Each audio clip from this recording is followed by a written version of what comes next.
Actes des Apôtres, chapitre 2, un chapitre extraordinaire.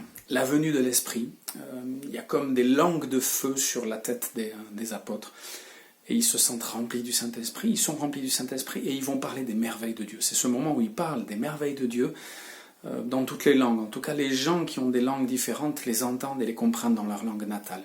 C'est un moment extraordinaire, et puis ensuite, Pierre va prononcer une grande prédication, et dans cette grande prédication, à la fin de cette prédication, les gens vont dire, bon, que devons-nous faire pour être sauvés?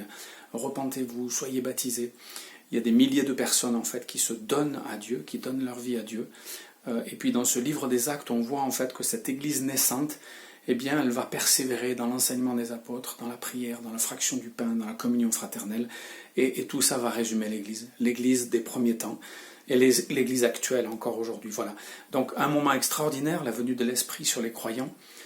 L'Esprit les pousse à dire les merveilles de Dieu, la prédication de Pierre, les conversions, et puis ce moment où l'église se rassemble, se concentre sur l'enseignement des apôtres, la fraction du pain, la communion fraternelle et la prière. Que Dieu puisse nous aider à nous rassembler aussi sur ces éléments fondateurs. Que Dieu vous bénisse.